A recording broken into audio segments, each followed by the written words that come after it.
right, so that's a quote from the famous hit movie Ocean's 11, which was made back in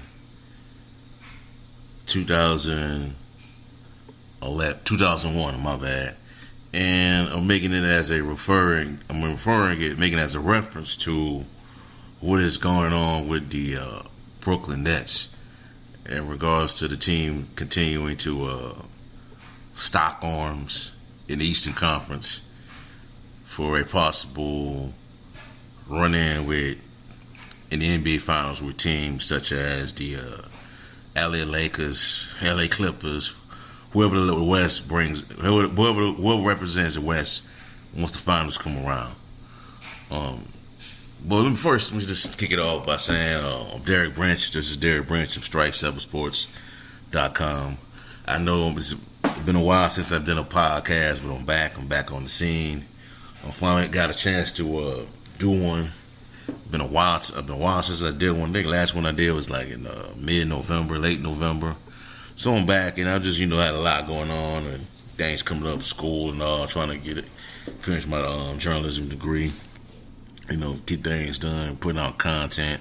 I just kind of put podcast on the back burner and just focus more on YouTube videos. But we're gonna bring back the podcast slowly. Try to do what we was doing before, one a week, one every other week, along with the Saints Discussions podcast as well. But before we get started, just wanted to explain again why the name change. And this time I'll just be brief with you about it.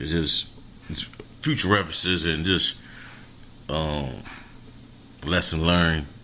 When you get a name out there, man, make sure it ain't something that's already been like used or kind of saturated. And I just felt like that was my issue with Sports Talk. Sports Talk 365 is kind of a name that's been thrown around a lot. Very saturated word, very generic term. It was, in the site, getting some good numbers with it, but I just felt like we need to change, the name. I need something that could be authentic, something that represents me well, something that, people could remember. So I use Strike7 Sports. It's a very, brandable name. I could do multiple things with that domain name, with that word. Cover multiple sports, cover one sport, a lot of things. But anyway, that's the change of the name. Strike7 Sports now. But I want to segue into what I was talking about, my topic of this story, of this podcast episode, and that's about the Brooklyn Nets recent recent move they just made, and that's signing LaMarcus Aldridge. Now this came down yesterday, late in the evening, according to Woj, and I got the article pulled up right now, and I'm going to read it to you. LaMarcus Aldridge, 7-time All-Star forward center, has agreed to sign with the Brooklyn Nets for the rest of the season, agent Jeff Schwartz of Excel Sports told ESPN on Saturday. Aldridge, 35, agreed to a contract buyout with the San Antonio Spurs and joins a Nets roster loaded with talent as it pursues the franchise's first NBA championship. The Miami Heat have been a strong contender for Aldridge, but decided to accept the Nets' offer of one of the franchise's 2 remaining roster spots on Saturday. Sources say Aldridge joined former NBA All-Star Blake Griffin as frontline reinforcements, signing up the league's contract buyout market. Aldridge is expected to play a majority of his minutes at the center position. His arrival could impact playing time for center DeAndre Jordan. Second-year forward Nick Claxton has been impressive on the front line recently too. Aldridge hasn't played a game since March 1st against the Nets. The Spurs and Aldridge agreed on March that they will separate until they trade or buyout could end in his 6 years with the franchise. He's averaged 19.4 points and 8.3 rebounds in his 15 seasons, which included 9 years with Portland. Man, he's been in the league that long. Wow. But I guess the Nets are just trying to bolster their front line, with some size up there. This is for dealing with teams such as Philadelphia, who's got some size up there. Dealing with the West, I'm thinking, they want to, have much reinforcements as possible for this team to win a championship. I thought, and even before the season started, I felt like the Nets were going to be the team to beat in the West. Not in the West, in the East. They'll represent the Eastern Conference in the NBA Finals against the Los Angeles Lakers. I still haven't changed my stance on it, even though Philadelphia has been looking really good lately. Ben Simmons Ben Simmons is playing pretty good. Joel Embiid is playing like the player that everyone has been yearning to see ever since he came into the league. I think he had an injury. He suffered an injury not too long ago, so hopefully he can get back to form once he come off the injury, take his time. But he's been playing like the MVP, like an MVP candidate.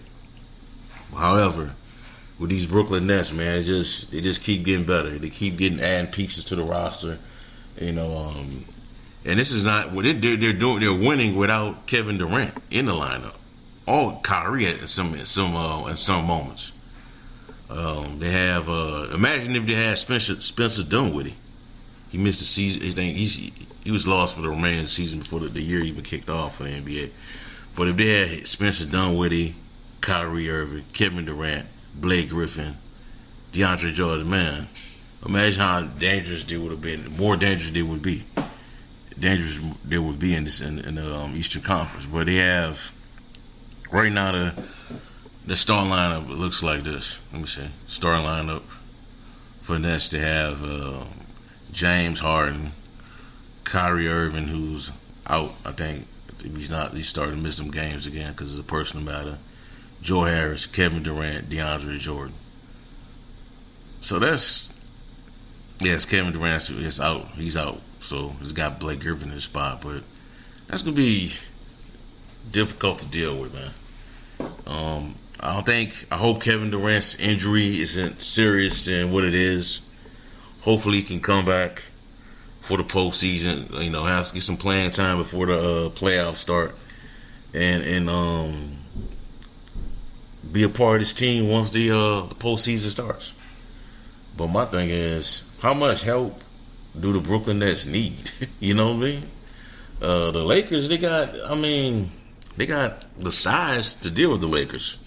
And I think even without these extra reinforcements, they might be able to beat the Lakers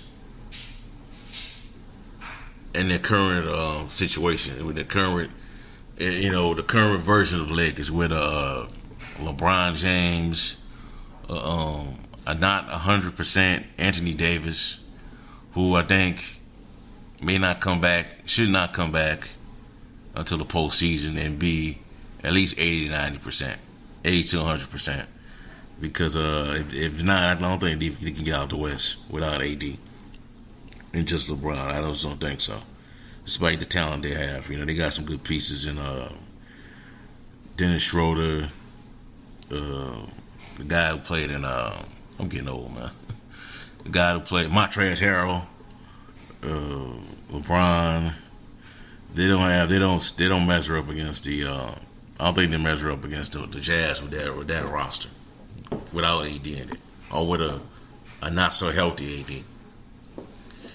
But this Nets team is pretty good. It's impressive as to what they have done to the talent they have assembled in Steve Kerr's first year. James Harden is playing like an MVP candidate. Nothing has left off.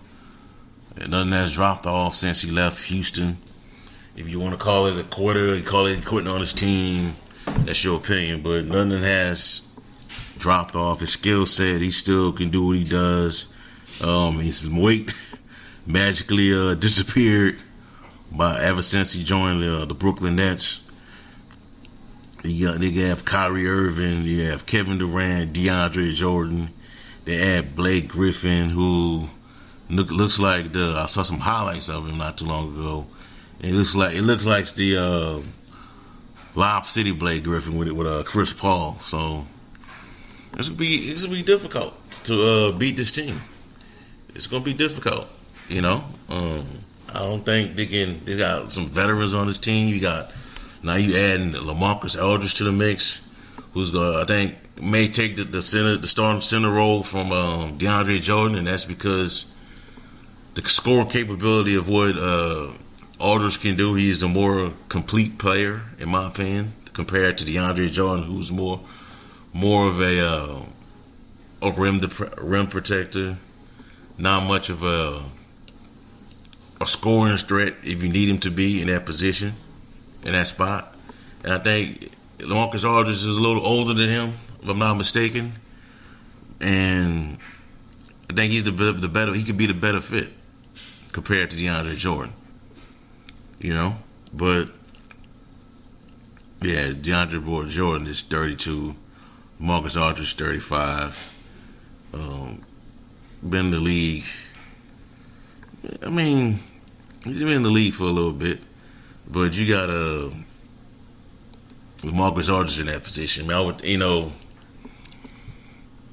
would be, interesting to see how Aldridge would deal with some players, some teams in the West, such as the Philadelphia 76ers, dealing with Ben Simmons, in the low post. How would he handle him?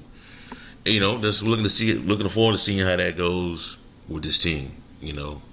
They've added quite a bit to make a run through the West. Added quite a bit, not the West, but through the Eastern Conference. So I think the biggest threat to them is going to be the Philadelphia, the 76ers, and possibly the Milwaukee Bucks. It's between those three teams who are going to get out of the East. Because other than that, the seeds 4 through 8 are just nothing. I don't see nothing coming out of those teams, man. Despite what the Knicks are doing, they look really good. A really impressive year. Tom Thibodeau deserves Coach of the Year consideration, but they're not ready. They're not ready for Brooklyn Nets. They're not ready for the Milwaukee Bucks. They're not ready for the Philadelphia 76ers. So I just think it's between, and the Celtics just completely just fell off from where they used to be, from where they were a season ago, and the season prior to that. So I just think it's just between those three teams. I got the Nets as a favorite out of the Eastern Conference. I had them as favorites before they made the big moves. So now they add, the big three. They add James Harden to the fold. You add Blake Griffin after the All-Star break, and then within that same week you go after LaMarcus Aldridge. So the only issue with that is Aldridge has to show up in the postseason. He has to show up. He's done it. He couldn't do that with had issues with that in San Antonio during this time for whatever reason, but maybe, going through a different situation, feel inspired again, and he may, be that guy that, he can be, But anyways, man, I'm not going to be on here too long. Just want to get a quick episode out, let y'all know that I'm back.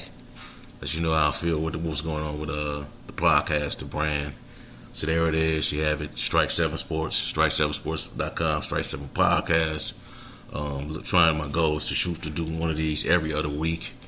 Get into a rhythm, post and distribute it to Spotify, YouTube, all the other podcast platforms, and continue to share with great content, both through video and in writing.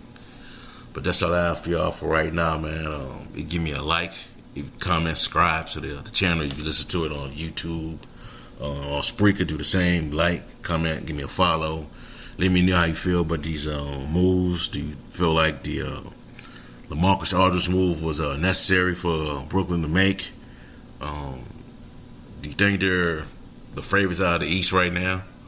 And do you think teams such as Milwaukee or Philadelphia have a shot of knocking them off? That's all I have for y'all for right now. Have a blessed day. Peace. Thanks for listening.